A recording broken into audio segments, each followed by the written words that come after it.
Bonjour tout le monde. Aujourd'hui, du coup, on va vous parler la démarche qualité, une opportunité de croissance. On prendra vos questions tout à la fin, du coup, de ce talk. Donc, n'hésitez pas, d'ailleurs, si vous voulez monter sur scène, ce sera avec un grand plaisir de vous voir et d'échanger avec vous.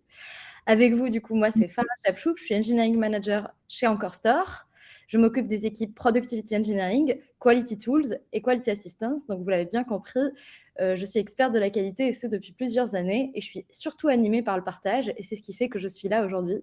Je laisse donc la parole à Florian et Thomas pour se présenter. Oui, bonjour tout le monde.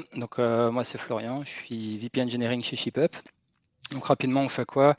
En gros, on propose aux e-commerçants on a un produit qui suit, collecte, analyse les événements de livraison des commandes de leurs clients afin de leur donner la main sur cette partie post-achat, ce qui leur permet notamment d'être proactifs et de communiquer auprès de leurs clients via des notifications ou des pages de suivi de colis avec leur propre image de marque. Donc, j'ai rejoint la société il y a un petit peu moins d'un an. Et un des sujets sur lesquels je me suis penché en arrivant, c'était justement la qualité. Et non pas parce qu'elle n'était pas bien gérée, au contraire, mais plutôt pour mieux définir et expliciter la stratégie qualité pour anticiper les prochains enjeux de croissance. Mais ça, on en reparlera tout à l'heure et je vais laisser la main à Thomas. Merci Farah, merci Florian et merci à Noémie de nous donner l'opportunité de parler de qualité aujourd'hui. Donc moi je suis cofondateur et CTO de Ocla, on est l'antenne santé du groupe Théodo et donc on aide les acteurs de la santé à faire des produits en santé qui déchirent. Et bien évidemment la qualité c'est un enjeu majeur à la fois dans la santé et dans la tech parce qu'on n'a pas envie de mettre en production des bugs pour dans des applications pour des patients. Et puis moi, c'est un sujet qui me passionne parce que je trouve qu'intellectuellement, la qualité et le software craftsmanship, c'est ce qui me stimule pas mal. Donc, on voulait commencer par vous partager un petit peu nos expériences à chacun et une méthode, tout d'abord, que je vais vous introduire, un peu innovante pour faire de la qualité en tant que développeur, que ce soit tout seul, en freelance, dans une équipe ou dans une grande société. Et alors, j'ai cherché le moyen le plus farfelu de vous faire une introduction et j'ai trouvé, je me suis rappelé que lundi prochain, il y a Roland Garros qui commence. Donc, j'espère qu'il y a des amateurs de tennis parmi nous. Et je voulais commencer par une petite devinette. Voilà, selon vous, quel est le point commun entre un développeur et un spectateur de Roland Garros? Alors, un spectateur qui sera dans les gradins, pas forcément à la télé. Un petit indice, le dev et le spectateur, ils vont faire ça. Alors, s'il y a des développeurs parmi nous, j'espère qu'ils sont reconnus. En tout cas, je pense que si je vous rajoute ça, vous voyez un peu plus le lien que je fais. Si vous posez à côté d'un développeur, il va passer sa journée à passer de son IDE, son éditeur de code et de ce qu'il est en train de développer. Une application mobile, une application web, un device, n'importe quoi. Et il va faire ce geste en permanence. Donc exactement comme quand vous regardez un match avec Rafael Nadal, vous allez regarder les échanges entre votre code et ce que vous développez. Et en fait, ce rapport, je l'ai fait quand j'ai développé une partie d'une feature sur une application mobile, un truc très très simple. On voulait centrer du texte sur notre application. Alors, s'il y a des effectivement, il y a aussi le geste du doigt qui peut marcher pour faire alt tab. Donc, si vous avez fait du CSS, vous savez à quel point c'est galère de centrer quelque chose sur, sur un écran. Alors quand moi on m'avait demandé de faire ça, le premier réflexe que j'ai fait, j'ai regardé sur Stack Overflow, notre ami à tous, comment je fais pour centrer un élément et on m'a dit: c'est super simple, tu peux utiliser Flexbox». OK, j'ai essayé Flexbox, j'ai regardé, hop, à gauche, à droite, ça ne marche pas. Bon, OK. Qu'est-ce qu'il me dit d'autre? «Ah non, tu peux utiliser Text-Align». OK, gauche, droite, ça ne marche pas. Margin auto, machin et tout. Donc vous voyez ce geste qu'on fait tous en général, quand on code. Et au final, je me suis arrêté, j'ai pris un papier et un stylo et j'ai commencé à dessiner, en fait, qu'est-ce que je suis en train de faire? Comment ça fonctionne le système que je suis en train de modifier? Et c'était en faisant, un schéma, j'ai codé, un truc qui était pas finalement si facile que ça, et en fait, ça marchait du premier coup. Et donc ça m'a fait réfléchir vraiment sur cet enjeu de qualité. Hem Quand on parle de qualité, j'ai l'impression qu'on parle souvent des bugs et c'est vrai. Je veux savoir, voilà, si je suis un bon joueur de tennis, si Rafael Nadal est un bon joueur de tennis, moi, je peux regarder le nombre de balles qui finissent en dehors, du terrain, en dehors du filet. Je vais regarder les fautes qu'il fait. Mais un autre moyen de voir si Rafael Nadal est un très bon joueur de tennis, c'est pas de regarder les balles qui finissent dans le filet, mais c'est de regarder les balles, qui finissent dans le terrain et plus particulièrement, c'est les meilleures balles que fait Rafael Nadal et moi, ce que j'adore, regarder, ce qui m'impressionne tout le temps, quand j'étais gamin, je regardais toujours ça, c'est, à quel point il peut faire des services rapides, et quand il fait des aces notamment, donc quand il fait un service et que la balle finit dans le terrain, il marque le point dès le premier coup. Et ben, en fait, la qualité, c'est ça. Ça peut être aussi, non pas le nombre de balles qui finissent dans le filet, mais le nombre de, meilleures balles qu'on arrive à faire, le nombre d'aces qu'on arrive à faire. Et si on applique ça, au monde du logiciel, ben, on peut se poser la question: «Combien de fois j'arrive à faire right the first time?» donc combien j'arrive à faire ma feature du premier coup? Donc comme quand, j'ai essayé de centrer, mon texte sur mon application mobile. Hem, du coup, ce que je vous propose de faire, ben, c'est de jouer à ce jeu-là. Donc c'est un jeu qui a, des règles très, très simples, comme le tennis. La 1re règle, c'est, à chaque fois que je lance, ben, mon navigateur pour tester si, voilà, la user story, la feature, le ticket Jira que je suis en train de faire, heu, est bien fait. Donc, j'ai passé ma journée à coder, je lance mon navigateur web, je regarde si ça marche. Si ça marche, je finis, je compte un essai, sinon je continue et à chaque fois que je le relance, je compte un nouvel essai. Si je fais un seul essai, j'ai fait right the first time, j'ai fait un ace, j'ai marqué un point, je suis super content. Et comme tout bon jeu a, de nombreuses exceptions, j'ai rajouté une exception, c'est je compte pas les tests unitaires. Donc si je fais un test unitaire, il passe pas, ça compte pas comme un essai. Vous allez voir pourquoi c'est utile de faire cette exception.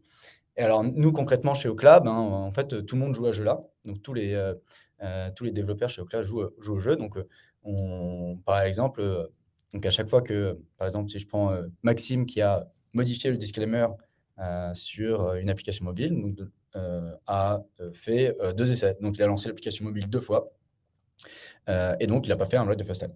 Pas de bol. Il y a eu 2 échanges de balles. Maintenant, Ilham, et ben, voilà, elle a implémenté une autre feature. Elle l'a fait en un seul coup, c'est right the first time. Voilà, vous avez compris l'idée. Alors à quoi ça sert? Et ben, on a essayé ça, c'était un peu pour, voilà, on voulait jouer à ce jeu-là, on a trouvé ça marrant et en fait, on s'est rendu compte de pas mal de choses. La première, c'est que, ça donne envie de célébrer. Voilà, j'ai fait un right the first time, je veux le partager, je suis content, je me lève dans l'open space, je gueule un bon coup, et puis les gens me félicitent. Et en vrai, c'est en tant que développeur, je trouve quelque chose d'assez unique de pouvoir célébrer en fait, quelque chose, assez régulièrement. Si, je fais parallèle avec, quelqu'un qui travaille dans le service commercial, voilà, à chaque fois qu'il fait une vente, ben, il est content, il célèbre. Je sais que dans certaines boîtes, ils mettent un jingle et cetera. Bah, en tant que développeur, nous, on n'a pas ce moment-là. On l'a que très rarement, quand on va mettre en production, quand, on a eu des tests utilisateurs qui sont retournés positifs et donc là, ça permet de créer un moment assez régulier. Tous les jours, on peut célébrer: «J'ai fait un right the first time», ça donne la patate, et il y a une satisfaction de réussir du premier coup. Nous, on est allé encore un peu plus loin puisqu'on a créé un petit chatbot qui va mettre un message sur le Slack avec tout le monde, qui va dire, ben là, Marie a fait un right the first time. Voilà, tout le monde la félicite, réagit et ça crée une espèce d'émulsion.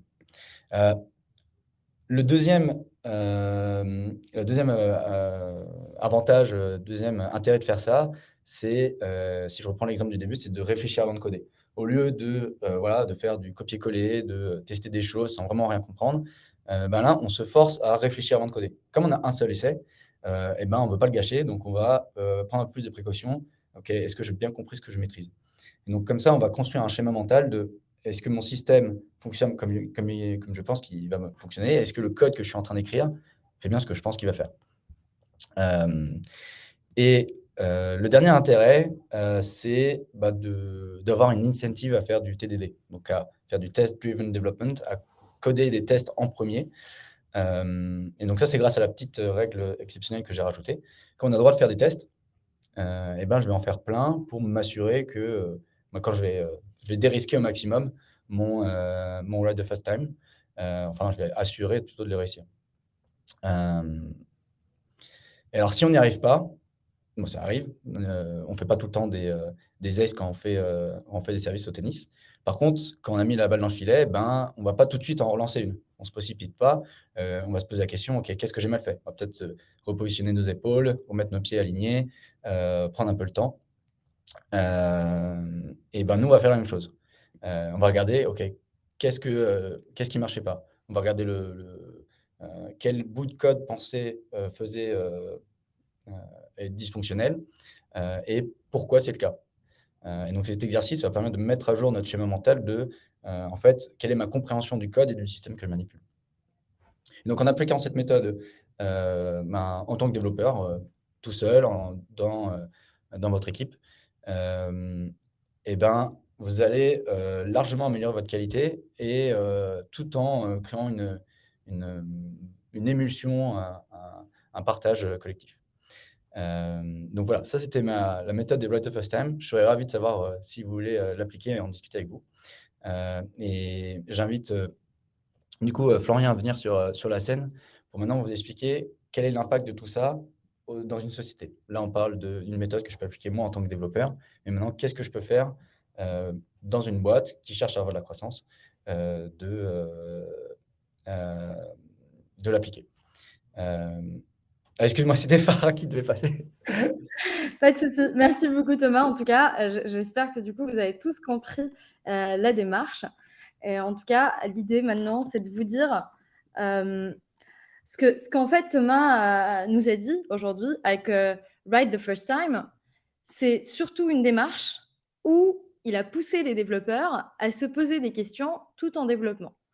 Et cette démarche-là, en réalité, elle est plus loin parce que si typiquement ils ont raté des choses au moment des spécifications, et ben en fait ils vont avoir une manière d'itération pour leur permettre en fait de faire non seulement développer les bonnes choses, mais surtout des automatismes autour du test qui parallélisent le test et le développement, voire même qui anticipent les tests par rapport au développement. Et en fait, cette démarche-là, c'est ce qu'on appelle également le shift left. Donc le shift left, c'est de se dire on va faire la qualité le plus tôt possible dans le cycle de vie de notre développement pour pouvoir en fait dérisquer au maximum les mises en production. Et du coup, on va éviter d'avoir des problèmes une fois qu'on est en production. Mais en fait, ce qu'on ne vous dit pas, et que vous savez sûrement, c'est que le bug zéro, c'est impossible. Ça n'existe pas. On a beau vouloir faire de l'automatisation, on a beau vouloir faire des tests, et en fait, on va toujours avoir des bugs en production. Et en réalité, le pire scénario, c'est que quand on va mettre beaucoup d'efforts sur la partie test, et une fois on va mettre en production, on va être en attente. Nos développeurs vont se dire, est-ce que j'ai quand même un bug? Est-ce que je vais avoir une avalanche de tickets support? Est-ce qu'en fait, là, je vais avoir un incident majeur parce que j'ai cassé, par exemple, une intégration avec un service externe? Et c'est là où, en fait, l'angoisse commence. Et à ce moment-là, la question qui peut être posée, alors pourquoi on a mis la qualité? Alors, à quoi ça a servi? Et en fait, moi, j'ai vraiment envie de revenir sur l'essentiel, sur le pourquoi de cette démarche-là, dès le départ. Si on reprend un peu les choses, on pense à la vélocité opérationnelle. Et là, je vous renvoie tous au backlog qu'on peut avoir dans nos équipes tech. Et bien, en fait, notre backlog, il est divisé en différentes parties. La première, c'est la création de valeur business. C'est là où on va avoir peut-être des tickets pour créer de nouvelles features et faire évoluer des features également parce qu'on a de nouveaux besoins. Et donc, en réalité, innover, sortir des choses qui vont être ultra intéressantes d'un point de vue expérience utilisateur et qui vont nous permettre d'être pionniers peut-être sur le marché. La deuxième partie, sur la vélocité, c'est l'adaptation interne. On fait tous des choix dans le passé qui ont obligatoirement des répercussions sur le futur. Typiquement, on peut avoir eu à créer de la dette technique, Mais qu'à un moment donné, cette technique-là, il va falloir qu'on la gère parce qu'on a besoin de s'adapter, parce qu'on a besoin d'aller toucher à une partie spécifique de notre architecture. On a peut-être besoin de créer aussi de nouveaux microservices ou de faire évoluer nos process parce que les équipes ont énormément scalé. Et en fait, ça, c'est nécessaire. Toute entreprise, elle a dans son backlog et dans sa vélocité opérationnelle l'adaptation interne, et ça fait partie, on va dire, de l'histoire même de nos équipes. Et puis enfin, arrive la dernière partie. Et cette dernière partie, c'est la gestion de problèmes. C'est le temps que nos équipes mettent à gérer des incidents en production, à fixer des bugs, à prioriser des bugs dans nos backlogs et à les regarder. Et en fait, la question va se dire où est-ce qu'on pourrait améliorer cette vélocité. Si je reprends cette question, moi je dirais c'est là où on a de la valeur business. Et là où on a la valeur business, c'est la création du coût de valeur et l'adaptation. Parce que ces deux actions-là sont nécessaires et on ne peut pas s'en séparer. Et du coup, pour faire ça, un des moyens, c'est de réduire le risque sur la gestion de problèmes. C'est de rendre les incidents, les bugs, en fait, un non-événement dans nos sociétés et dans nos équipes. C'est de faire en sorte que les équipes, quand on a un problème, eh ben, en fait, on le maîtrise, on est plus, on va dire, calme et concentré sur comment je vais faire et est-ce que je suis en capacité de le voir ou pas, ou comment je le vois, plus que courir sur est-ce que j'ai bien détecté tous mes problèmes ou pas. Et une fois qu'on aura fait ça, en fait, on va améliorer la productivité sur l'adaptation interne et la création de valeur business. Et c'est là où, du coup, la partie qualité devient intéressante. Et donc, si je reprends un peu le schéma dont je vous ai montré au départ, eh bien, en fait, le spectateur de tennis, il est toujours là comme le développeur. Il va regarder à droite et à gauche, mais en fait, cette fois-ci, il va surtout regarder à droite pour, une fois qu'il a mis en production, il va observer les tendances et détecter s'il y a des problèmes, s'il y a des anomalies, et pouvoir du coup être dans une posture plutôt proactif que réactif. Et qui ne va pas attendre en fait que le service client l'appelle pour lui dire il y a tant d'users qui n'arrivent plus à se login. Donc cette démarche-là, c'est ce qu'on appelle le shift right. Et quand d'ailleurs je parle de observer, ça ne va pas plutôt être sur des KPI du type est-ce que mon infrastructure répond ou pas, mais on va plutôt aller plus loin, regarder des indicateurs sur l'expérience utilisateur, comme par exemple, si j'ai des moyens de paiement, est-ce que les paiements, par exemple, fonctionnent normalement et est-ce que mes clients arrivent à bien ajouter des articles dans leur panier, par exemple, pour une marketplace. Donc, ça va être ce genre d'approche. Et puis enfin, pour conclure, eh ben en fait, le shift right et le shift left, c'est une vision continue de la qualité. Certains projets, on a besoin que de faire du shift right, certains d'autres, on a besoin de faire que du shift left. Et à titre d'exemple, si par exemple vous avez un site vitrine sur lequel vous avez juste des clients qui arrivent pour faire de l'onboarding, vous n'avez peut-être pas besoin de faire des tests unitaires et de faire une couverture incroyable partout, parce que vous n'avez peut-être pas énormément de besoins sur le sujet. Par contre, observez si vous avez des clients qui arrivent à se faire onboarder normalement ou qui arrivent à se faire rediriger vers les bonnes pages normalement, c'est quand même intéressant à voir parce que c'est là où l'impact, il a vraiment un impact business. Donc voilà, c'était pour la partie du coup qualité continue tout au long du cycle de vie du produit. Donc, pour reprendre finalement ce que disait Farah sur sa démarche de qualité continue, comment l'atteindre et surtout dans quel but? Cette question d'impact, elle est essentielle notamment pour les leaders techniques, les leaders de la qualité, parce que finalement, c'est un peu notre rôle de s'assurer que l'investissement dans cette qualité a un impact sur le produit et sur le business. Hein, finalement, être convaincu des bienfaits de la qualité ne suffit pas. Il faut s'assurer d'avoir une démarche qui est explicite et donc notamment de mettre en place ce qu'on peut appeler une stratégie qualité. Si on ne le fait pas, finalement, les risques, c'est de mettre en place des pratiques notamment qui auront peu ou pas d'effet ou même de disperser les efforts. Donc cette qualité, cette stratégie qualité, comment elle se décline? C'est un petit peu l'objet de cette troisième partie de la présentation. Avant tout, on va chercher à comprendre comment la qualité va répondre aux enjeux business, et notamment autour de 2 aspects. Il y a celui, dont parlait tout à l'heure Farah, qui est, comment, réduire, les risques, donc les risques d'indisponibilité du service, de fuite de données, de bugs, dans les fonctionnalités, majeures de l'application, mais aussi comment finalement la qualité contribue à la croissance, du business. OK, dans 6 mois, j'ai prévu d'avoir, 10 fois plus de clients, 10 fois plus de volume d'activité. Comment ça se traduit, dans le produit? Quels sont les attributs de la qualité sur lesquels je vais me concentrer, auxquels il faut faire attention et anticiper, dès aujourd'hui? Deuxième et troisième point, se mettre d'accord, sur ce que représente la qualité, pour en déterminer les priorités. La qualité étant une notion subjective, comment faire en sorte que, l'organisation s'aligne par rapport à ces priorités-là? Faut aussi chercher à un moment donné à savoir, comment mesurer, les résultats de cette stratégie qualité. Et enfin, et peut-être pas le moins important, c'est comment cette stratégie, se décline concrètement, d'un point de vue organisationnel. Qui fait quoi, comment et quand, à quel moment?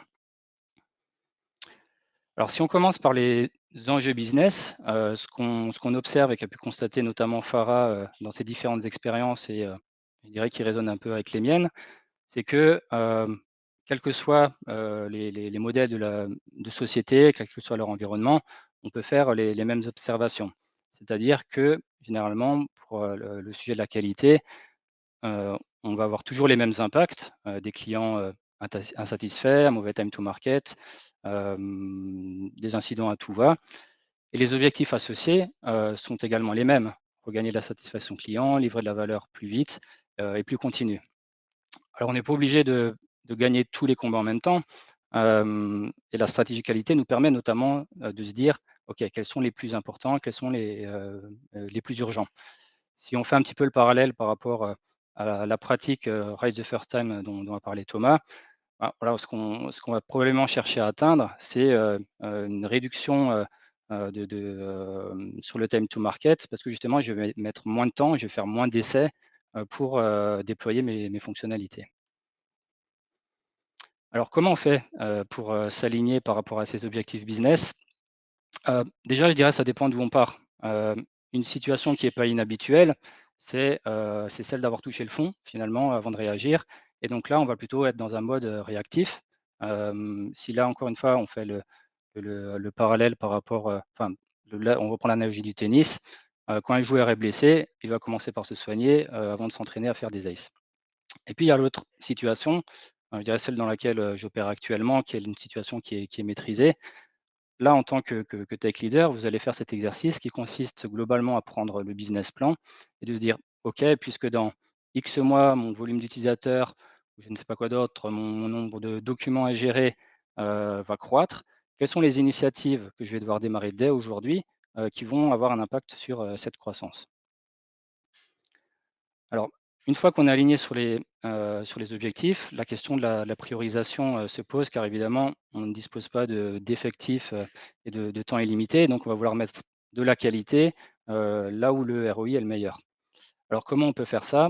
Alors déjà, on peut faire un petit peu le tour des équipes et des clients, et pour arriver à comprendre l'incidence de la qualité sur leur métier. On peut aller voir les sales, par exemple, et poser la question, «Ah tiens, dis-moi, est-ce que, on a eu des ventes qui ne se sont pas réalisées parce qu'on a eu des problèmes pendant les démos? Est-ce qu'il y a des fonctionnalités avec lesquelles tu n'es pas à l'aise, que tu ne mets pas trop en avant parce que derrière tu sais qu'elle est bancale?» On peut aller voir aussi les équipes de customer experience, de support. Est-ce qu'on a des clients qui ont churné récemment, parce que, l'application, ne fonctionnait pas de manière régulière? Quelles sont les plaintes récurrentes, qu'on a au support? Quelles sont les zones à risque? On peut aussi aller voir le marketing. Finalement, comment la qualité peut contribuer à l'image de marque de la société? Hem, une des promesses, du produit ShipUp, c'est, de proposer une expérience, post-achat rassurante. Hem, quels sont les problèmes de qualité qui peuvent finalement, remettre un petit peu, cette image, de la société auprès des clients? Puis on peut demander aussi évidemment, à l'équipe, produit et tech et puis on l'a pu le voir tout à l'heure avec Thomas, qui va avoir son propre opinion de son propre angle de vue de ce qu'est la qualité. Le deuxième point, c'est aussi de prendre en compte les spécificités de son domaine. Chez ShipUp, par exemple, on est dans le secteur du e-commerce et donc on sait qu'on va avoir des pics d'activité pendant les périodes de fêtes de fin d'année et donc ça va tirer certaines priorisations. Alors, quelle approche? Et donc là, on attaque, je dirais, une partie qui n'est pas la plus simple à mettre en œuvre. Une fois les objectifs et les priorités définis, comment on va mettre tout ça en place et ne pas rester, je dirais, dans le monde théorique? Alors, premièrement, bien définir les responsabilités. Heu, Si on souhaite que la qualité soit une responsabilité partagée, alors il devient nécessaire d'expliquer comment chacun, à son échelle, par rapport à son métier, a un impact sur la qualité. Par exemple, un membre d'une équipe produit va contribuer de différentes façons. Il va par exemple vérifier que l'expérience utilisateur, l'utilisabilité, nouvelles fonctionnalités correspondent finalement à ce qui était sur le papier. C'est lui ou elle qui va notamment pouvoir créer des jeux de test et des scénarios proches des cas d'usage réels des clients parce qu'il a un accès plus facile auprès d'eux. Et pour un développeur, bon, je pense que j'ai pas forcément besoin de m'étendre, mais écrire des tests à différents niveaux, faire les code reviews, évaluer les risques d'une librairie tierce, et cetera. C'est également expliciter, hem, hem, comment on fait de la qualité de manière continue. Et donc là, j'ai mis une capture d'écran finalement hem, de ce qu'on peut faire dans ces différentes phases. Et donc voilà, on va décrire pour chaque étape du process de delivery, quelles sont les activités concrètes qui vont avoir un impact sur la qualité. Je peux prendre un exemple ici qui est la revue des écrans, puisqu'on était sur un peu la thématique des écrans en début de cette présentation. Globalement, un développeur et un designer vont s'asseoir ensemble et se poser la question de tiens, quels scénarios d'erreur peuvent arriver dans tel contexte. J'utilise un composant de type liste. Qu'est-ce qui se passe quand la liste elle est volumineuse? Qu'est-ce qui se passe quand elle est vide? Comment on va pouvoir scaler? Et voilà, et donc on va avoir tout un ensemble je dirais d'éléments à vérifier. Et donc on va faire cet exercice pour chaque étape du process pour vraiment donner, on va voir, je dirais mettre en les aspects tactiques qui permettent de justement répondre aux objectifs initiaux. Et donc ces objectifs initiaux, comment finalement peut-on jauger du niveau de la qualité? On peut déjà se baser pardon, sur ce qu'on peut appeler les indicateurs externes, comment la qualité est perçue d'un point de vue utilisateur. Et donc, si votre situation initiale était un mécontentement client lié à un trop fort nombre de bugs fonctionnels, vous allez peut-être juger utile de suivre la fréquence des bugs trouvés en production, ainsi que la satisfaction client après X mois pour être sûr d'avoir corrigé le tir. Par exemple, là encore chez ShipUp, un des indicateurs qu'on va suivre, c'est la proximité dans le temps entre l'état actuel de la livraison d'un colis et l'envoi de la notification au client qui l'avertit sur l'état de ce colis. En gros, si on envoie une notification de colis arrivé en point relais 2 jours après que celui-ci soit réellement arrivé, on va avoir des problèmes. Et puis il y a les indicateurs internes. Compter le nombre de rides the first time, c'est finalement un indicateur du temps passé à refaire des choses qui va lui-même influencer sur le time to release. Et donc, je vais laisser la main à Farah qui voulait notamment un petit peu revenir sur la partie indicateur qui est liée à la vélocité opérationnelle. Merci beaucoup Florian. Donc du coup, si on reprend du coup, parce que là on parle de métriques et vous pouvez vous poser la question, alors Farah, ce qu'on a vu tout à l'heure avec le shift left et shift right, c'est quoi comme métrique? En fait, c'est des métriques qui sont énormément inspirées du framework SPACE. Je ne sais pas si vous connaissez, c'est la même personne qui a écrit le livre Accelerate qui a sorti ce framework-là l'année dernière et qui parle en fait de métriques qui sont les DORA métriques. Donc, c'est les métriques en fait pour s'assurer que l'équipe, elle est assez productive et qu'en fait, on est plutôt bon d'un point de vue productivité, mais également sur la qualité de ce qu'on produit. Et donc, si on reprend notre schéma, vous pouvez voir que le temps entre la spécification et la livraison, c'est le lead time. Le temps entre le développement et la livraison, c'est le cycle time. Et en fait, en réalité, ce qu'on va essayer à chaque fois de mettre en place en termes de pratique, on va vouloir pousser à améliorer des métriques bien spécifiques. Et donc, ici, vous pouvez voir les différentes métriques qu'on peut pousser. Et généralement, les métriques vont ensemble. Donc, par exemple, on va plutôt chercher un cycle time qui est réduit et un time to detect, par exemple, qui est également réduit. Ou un lead time qui va très bien avec un recovery time, parce que du coup, plus on va augmenter la productivité sur la partie de spécification à livraison, plus du coup, on va avoir plus de proactivité à gérer les incidents et à du coup, à les fixer. Ces métriques-là, c'est des métriques plutôt pour les équipes tech. Mais vous pouvez me poser la question, mais Farah, si demain, moi, j'ai mon CEO et qui me demande pourquoi j'ai besoin de recruter une équipe qualité, des experts qualité, ou pourquoi je dois augmenter le temps sur ces projets-là, quels sont les KPI que je peux également pousser? Et là, la discussion du coup, commence à être encore plus intéressante et avec un lien direct avec ce que Florian nous a dit. On peut également aller regarder des indicateurs comme combien on a eu de cancel d'MRR, combien on a eu de churn dû au manque de la qualité. Et en fait, avec ces KPI-là, on a en réalité un impact direct sur le business qu'on peut démontrer et en parler avec son CEO sans avoir aucune difficulté de compréhension de quoi on parle. Parce que si on commence à parler de DORA métriques, on va peut-être avoir plus de mal à faire passer le message.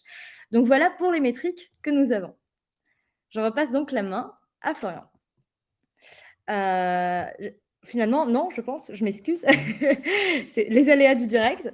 Donc, ainsi, nous avons achevé du coup notre talk. N'hésitez pas si vous avez des questions. Je vois qu'on a une question actuellement dans le Q&A.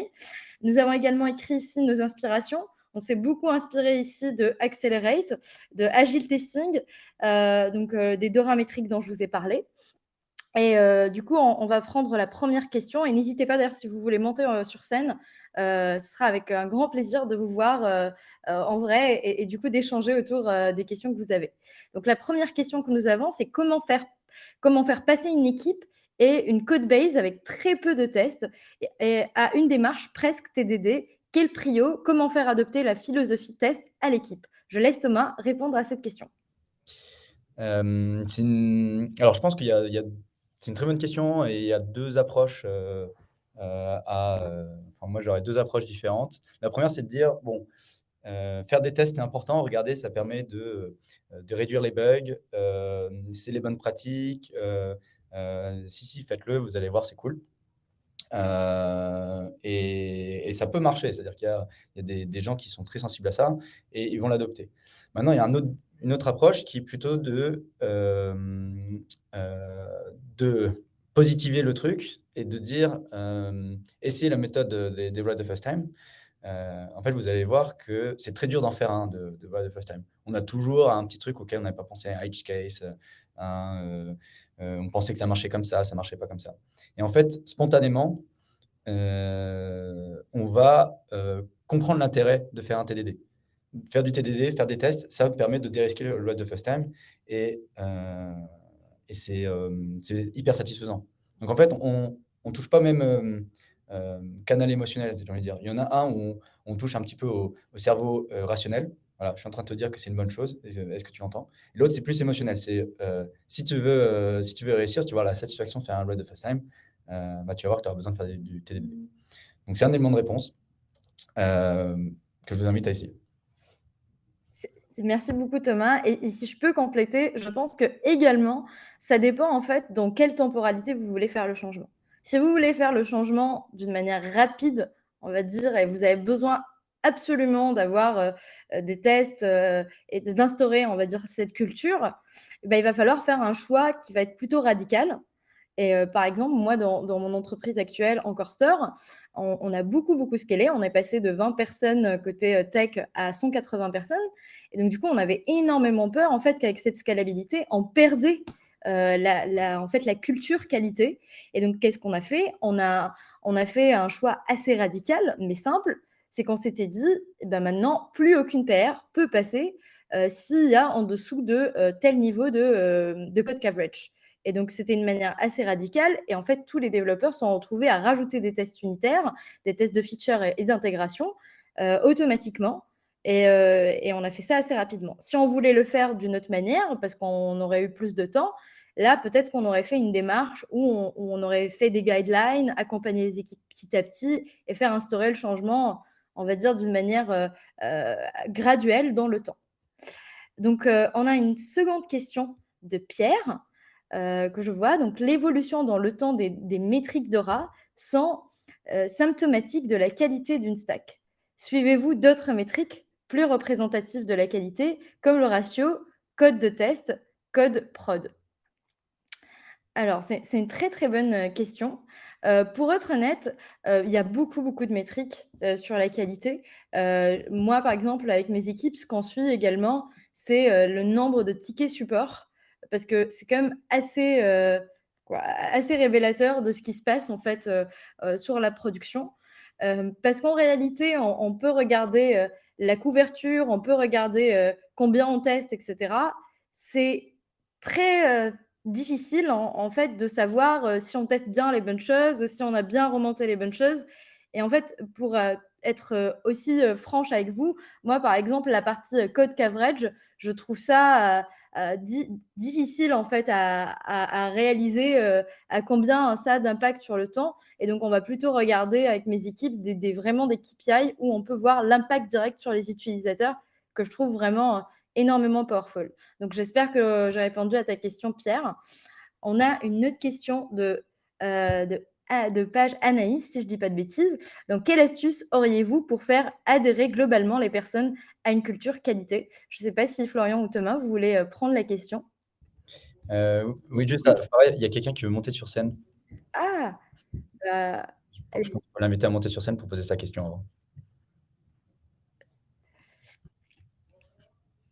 Ouais, merci à tous. Effectivement, je fais une entrée un petit peu où je me jette sur scène.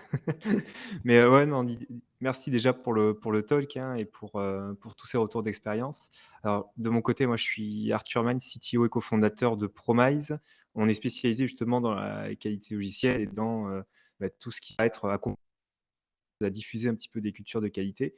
Donc l'idée juste, c'était que je partage très rapidement le retour qu'on avait avec soit des scale-up, soit des ESN, soit des grands comptes, soit des startups, soit des PME. En fait, c'est vrai que la plupart des questions qui sont posées, elles sont super intéressantes ici parce que la problématique qu'on a vue aujourd'hui dans les équipes, c'est pas forcément le fait que certaines personnes puissent bien comprendre le TDD ou les démarches de qualité, mais c'est comment est-ce qu'on fait adhérer tout le monde, surtout lorsqu'il y a du turnover ou quand il y a pas mal d'onboarding à avoir dans les équipes, pour faire adhérer vraiment tout le monde dans la durée à ces éléments-là. La partie métrique, donc on avait beaucoup travaillé dessus aussi en recherche, sur tout ce qui était indicateur de couverture de test par mutation, indicateur sonar aussi pour tout ce qui était dette technique. C'est quelque chose qui, au fur et à mesure des années, j'ai l'impression, depuis 5-6 ans, a été un petit peu mis de côté par des équipes. Il y a eu, il y a quelques années, en fait, vraiment un engouement autour de ça. Et aujourd'hui, les équipes de développement, surtout avec les mouvances craft, donc software craftsmanship, etc., ont tendance à un petit peu faire attention à ces indicateurs qui, malheureusement, des fois, peuvent être utilisés plutôt par des managers, en fait, pour voir, tiens, si on a une mauvaise note, en fait, sur la qualité de notre projet, ça doit être à cause de ça qu'on a des problèmes en production et à cause de ça que les clients, en fait, boudent un petit peu notre produit. Et souvent, du coup, on a des effets qui sont un petit peu liés à la loi de Goodhart qui dit que lorsqu'un indicateur devient un objectif pour l'équipe, comme la couverture de test, ça peut avoir tendance justement à dire que c'est plus un bon indicateur parce que tous les efforts de l'équipe peuvent aller dans l'atteinte de cet indicateur. Et on s'est retrouvé aujourd'hui avec pas mal d'entreprises où on avait des tests rajoutés qui en fait n'avaient aucune assertion, ou alors des méthodes qui étaient trop grandes découpées avec méthode underscore partie A et underscore partie B, des choses de ce type-là. Et c'est vrai que du coup, c'était assez problématique pour les équipes. Et donc, de plus en plus, maintenant, ce qui est mis en place, d'après ce qu'on a vu, une communauté de pratique ou justement des formations dans les équipes. Et c'est ça qui permet d'intégrer vraiment ces démarches.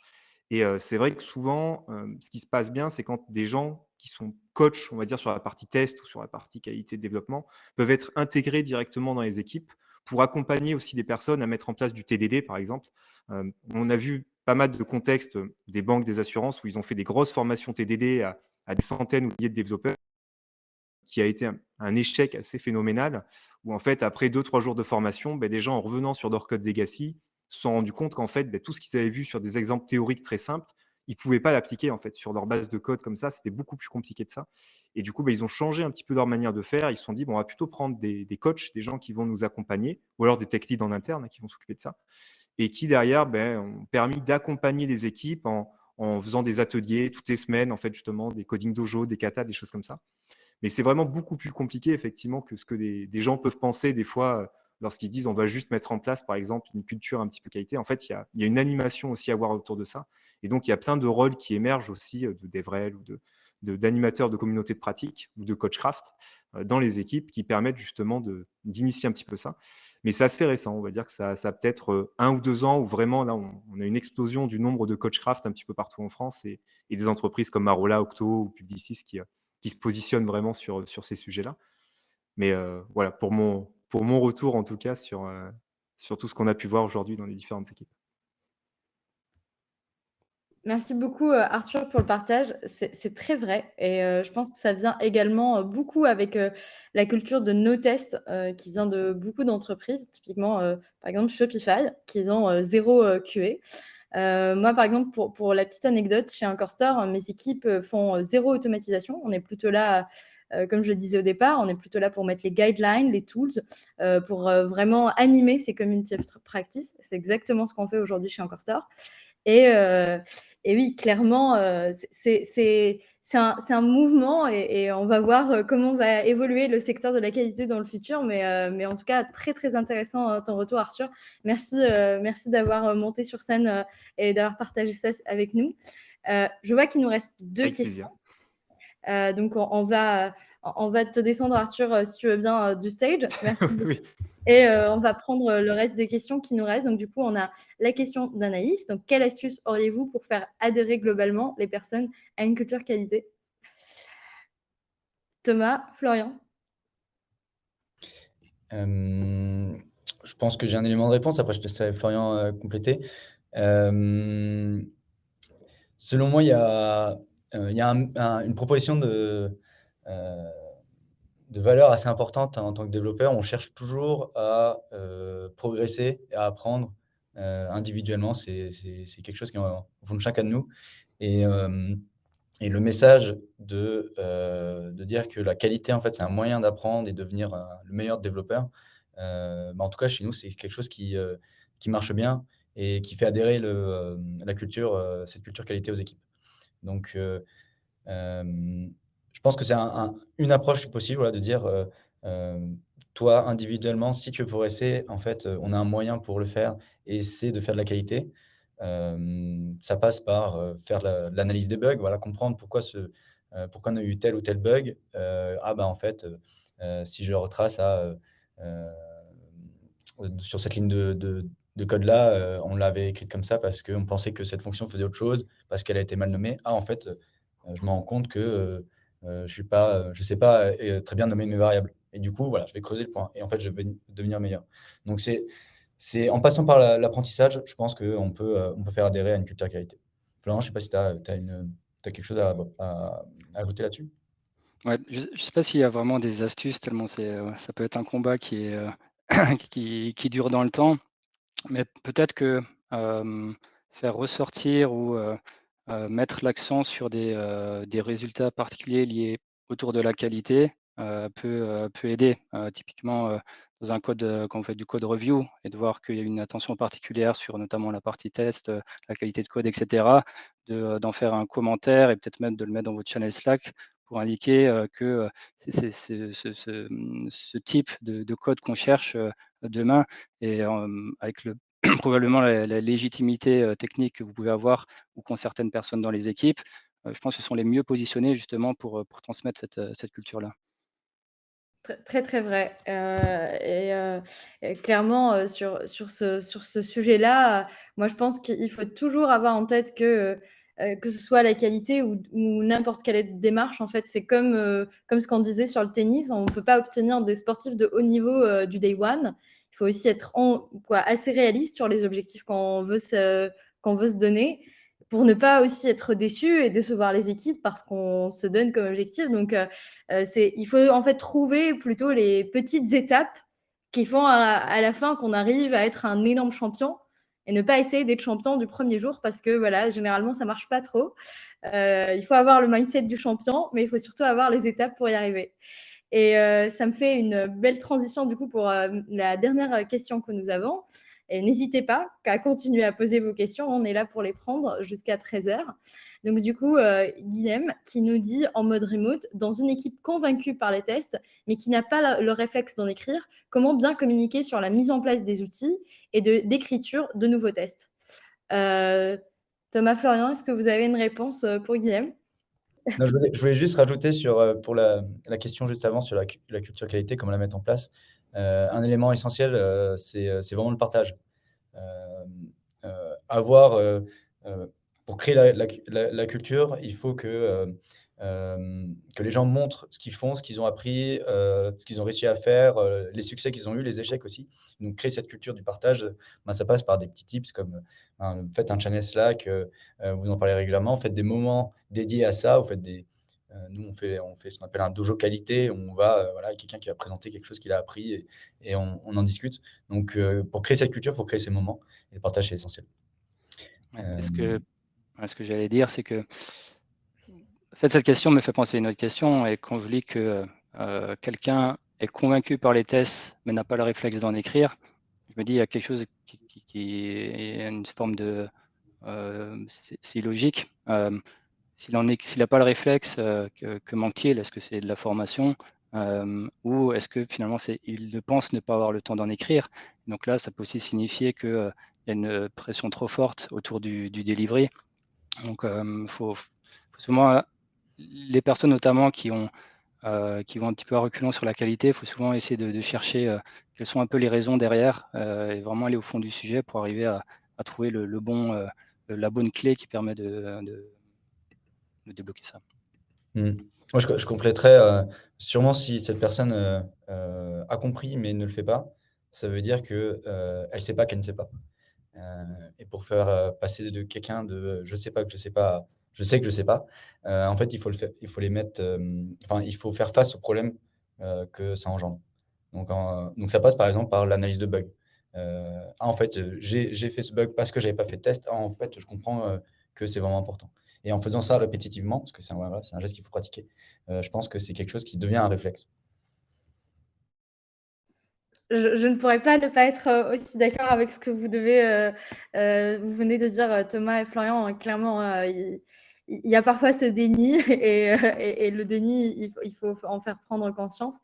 On enchaîne avec la question de Cédric qui nous dit, par curiosité, est-ce que lors des entretiens de recrutement sur sujet est abordé par les candidats pour en savoir plus sur votre culture qualité? Moi, je dis là-dessus, moi, j'aimerais bien répondre à cette question. Par exemple, chez Encorsan, on fait vraiment, vraiment ultra attention à ça quand on prend de nouveaux développeurs avec nous, sur à quel point ils sont sensibles à ce point-là. Donc, on pose des questions pendant les entretiens. En plus de ça, dans les premiers jours d'onboarding, en fait, on les fait prendre les tickets support pour qu'ils voient en fait les bugs que les clients remontent et comment les régler. Et donc, du coup, dès les premiers jours, ils vont régler les bugs et donc, du coup, mettre les tests qui vont avec. Et en plus de ça, en fait, ce qu'on fait, c'est que sur le Growth Framework, donc sur leur évolution de carrière, on a des notations en fait sur les différentes sensibilités, également qualité, craft. Et en fait, là-dessus, du coup, s'il n'y a pas un certain niveau en termes d'implication, d'écriture de tests, de culture sur la qualité, et en fait, les personnes peuvent se retrouver à ne pas pouvoir évoluer dans le temps. Et donc, du coup, c'est généralement un très bon moteur de pouvoir créer en réalité de l'adhérence à ce sujet-là, parce qu'on sait très très bien qu'il y a un impact sur leur carrière directe et donc sur leur salaire. Et donc, on a vraiment fait une démarche assez jusqu'au boutiste, je dirais, et aujourd'hui, ça fonctionne plutôt bien. Les personnes qu'on prend, ils sont plutôt assez convaincus et ils ont notre mindset et ils contribuent dans ce sens. Je ne sais pas si Florian ou Thomas, vous voulez continuer sur ce sujet. Oui, peut-être ce que j'ajouterais, c'est que pendant les entretiens, je pense qu'il faut quand même jauger aussi le niveau de seniorité, parce qu'on va s'attendre à peut-être une réponse différente en fonction de l'expérience du développeur. Et qu'un développeur junior ne soit moins attentif ou ait moins de connaissances par rapport à notamment aux notions de test, c'est moins grave parce que notamment dans les parcours scolaires, ce ne sont pas forcément des sujets qui sont beaucoup abordés. Donc, on ne peut pas s'attendre à ce qu'il les découvert ou voilà, il est appris par lui-même. Ça, c'est moins gênant. Pour un développeur plus senior, effectivement, c'est quelque chose qu'on peut regarder. Quelque part, la question demandait aussi, est-ce que les candidats posent des questions autour de ces sujets, sur la culture qualité de l'entreprise? Je dirais que c'est variable. Ce que j'ai pu remarquer, c'est que les développeurs juniors sont très attentifs à la façon dont ils vont pouvoir progresser dans l'entreprise et de savoir à quel point la vigilance, quelle vigilance peut apporter sur le code, sur la code base. Donc, je retrouve plus dans, on va dire, ces questions-là chez les développeurs juniors.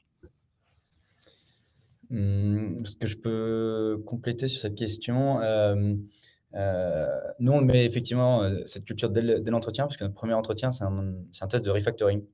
Voilà, on donne au candidat un code qui est très spaghetti, vraiment très, si j'ose le terme, très dégueu. Et on lui dit, il faut que tu rajoutes une feature. Et on voit tout de suite, d'une part, c'est de la sélection, parce que ça permet de voir le candidat qui va penser à faire des tests, à essayer d'être pragmatique, comment tu te débrouilles avec une code base qui est existante. Et en vérité, quand on intervient sur les projets, c'est régulièrement comme ça. Et en plus, ça permet ensuite, au moment du débrief, d'avoir une discussion sur la qualité. Et donc, si c'est un sujet qui vous intéresse, moi, je peux vous montrer un petit peu comment on fait cet entretien, qu'on a déjà pas mal peaufiné, qui effectivement marche pas mal pour introduire la qualité. Merci beaucoup, Thomas et Florian. Je ne sais pas si nous avons une dernière question. Il est 55. Je ne vois pas d'autres questions. Je ne sais pas si également il y a des gens qui veulent monter on stage. Comment se former à cette méthode? Donc, j'imagine du coup la méthode pour les entretiens. J'ai pas trop le contexte, malheureusement. Je cherche si cette. Alors, Pierre. Ouais, bonjour. Merci pour le meet-up. Je me permets d'intervenir parce que je suis en train de. Moi, je travaille sur un produit en ce moment, sur justement montrer plus d'indicateurs sur la qualité de stack, sur des techniques, etc., sur ces problématiques-là. On est en pleine phase de discovery, on a fait plus d'une 60aine d'interviews avec des CTO, des tech leads. Et clairement, le besoin de pouvoir fédérer ces équipes de dev aux bonnes pratiques de dev, à la qualité, etc., c'est un des plus gros pains qui remonte dans les interviews. Et nous, on a commencé à développer un produit pour aider du coup les tech leaders à remonter plus de métriques, du coup pour embarquer l'équipe de dev. Et en fait, on se rend compte que en remontant des métriques type la modularité, donc dans tout ce qui est clean archi, etc., toutes les pratiques de craftsmanship, en fait, il y a beaucoup de juniors qui ne savent même pas ce que c'est. Et rien qu'en parlant de la métrique, en montrant la métrique, ils disent « Ah, c'est intéressant, je vais aller voir ce que c'est », ils reviennent, ils se sont formés, et ensuite, ils travaillent dessus. Et donc, en fait, il y a vraiment un travail aujourd'hui, dans les formations de dev, dans l'école, etc., toutes ces pratiques-là, on ne les apprend pas. Et avoir un outil, quel que soit le type d'outil, quel que soit le format que ça prenne, mais avoir quelque part un truc qui dit voilà, la clean archi, c'est tel principe, le TDD, c'est ça, etc. Ça éveille la curiosité et ça permet de facilement transmettre la connaissance. Voilà, c'est tout ce que j'avais à dire. Totalement, Pierre, assez d'accord avec toi. Moi, je sais, par exemple, de mon expérience, actuellement, chez Incursor, on a fait une newsletter interne dans les équipes qualité où on donne des informations sur qu'est-ce qu'on a mis comme nouveaux outils, comme nouvelles pratiques, etc. Toutes les 2 semaines, on cherche ça avec les équipes. Et parfois aussi, on fait des sessions support sur comment écrire de bons tests. Et en fait, on a plein de développeurs qui viennent et qui sont juste curieux. Au départ, ils viennent sans même avoir testé une seule fois comment mettre un test end-to-end, par exemple, et ils viennent avec la curiosité. Et en fait, ils sortent. On en a un développeur, par exemple, il est venu une fois et après, il est sorti et tous les jours, il mettait de nouveaux tests et tous les jours, limite, il a changé le framework lui-même et tout.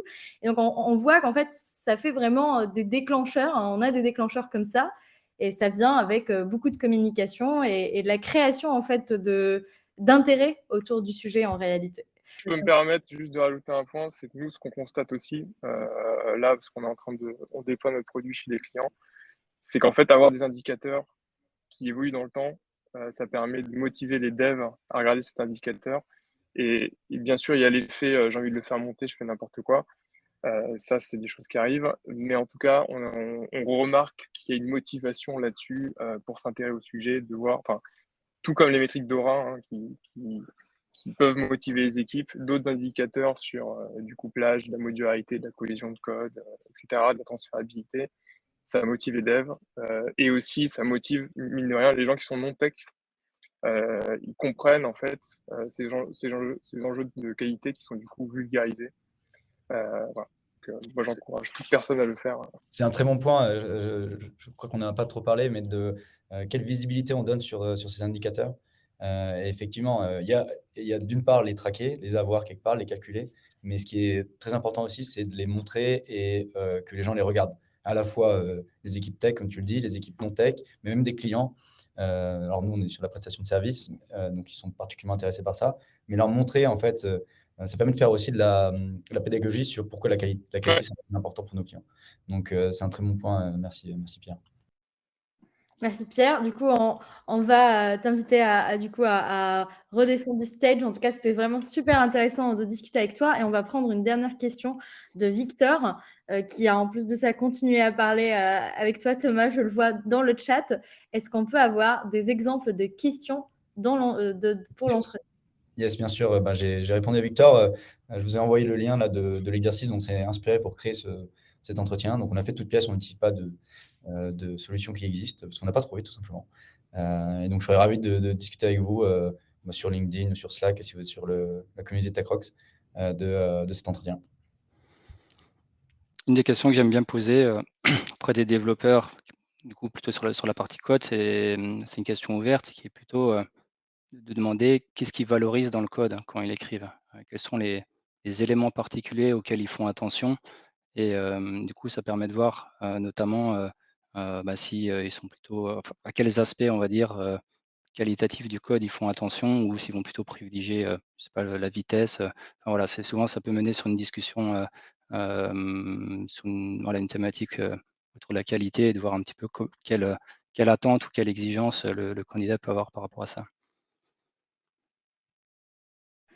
Pour compléter là-dessus, moi, par exemple, une des questions que vraiment j'adore poser aux développeurs qu'on voit en entretien, c'est comment ils font pour gérer soit les tickets support, soit les incidents. Et généralement, c'est vraiment un super bon indicateur qui me permet de savoir en fait s'ils ont directement cette vision d'amélioration continue et cette sensibilité au test ou pas du tout.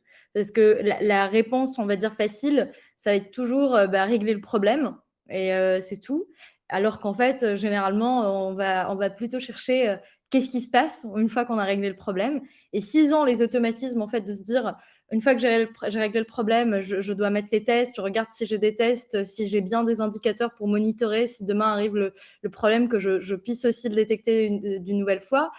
En fait, moi, je trouve que ça, c'est vraiment les bons mindsets, c'est-à-dire qu'ils sont assez seniors pour avoir ces automatismes-là et cette culture d'amélioration continue autour de la qualité. Donc voilà, je ne sais pas si nous avons une dernière question. On peut prendre une dernière question si vous avez. Sinon, si pas de questions, je pense que notre meet-up va toucher à sa fin et on va pouvoir directement du coup se retrouver dans... Ah, on a une dernière question. Comment trouver le bon équilibre entre le RTFM et le lead time? Très, très bonne question. C'est une bonne question. Je pense que je ne l'ai pas craqué. Honnêtement, je ne sais pas. Je pense qu'il faut le tester et essayer des choses qui s'affinent avec le temps. C'est avant tout continuer à faire de l'amélioration continue. Donc, mettre en place la méthode et puis regarder comment ça évolue et ajuster en fonction de notre contexte, notre environnement. Je pense que Florian l'a expliqué. Hein, il faut il faut avoir sa stratégie qualité et ça dépend de chaque entreprise. Je sais pas si Florian, tu veux rajouter quelque chose là-dessus? Pas forcément, surtout que j'ai plutôt l'impression que c'est pas une question d'équilibre et que le Raise the First Time va avoir tendance à descendre ton lead time. Il y a peut-être quelque chose que j'ai raté dans la question.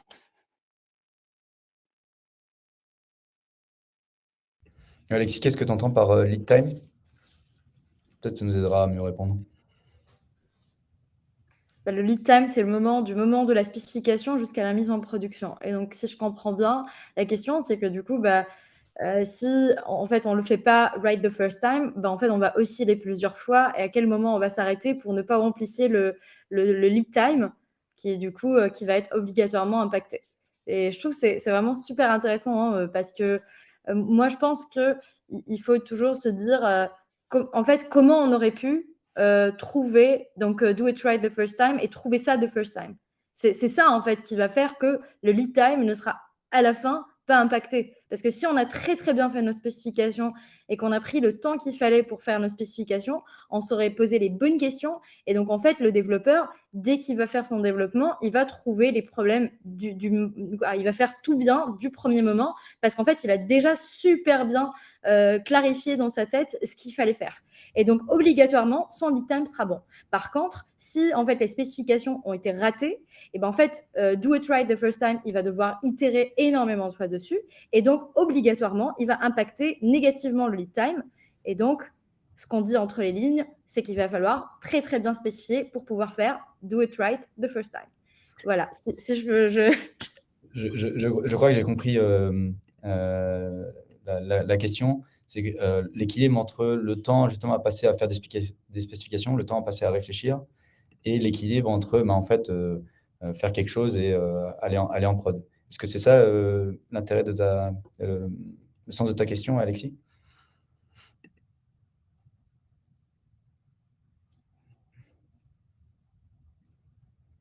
Oui, effectivement. Ouais. C'est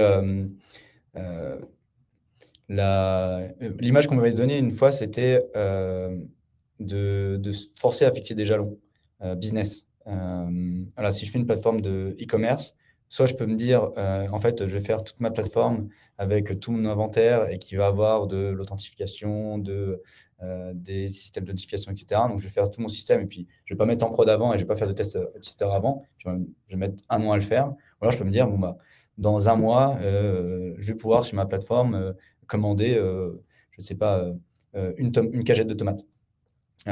Et du coup, je pense ça me fait penser à une conférence TED de comment ne pas faire pour procrastiner.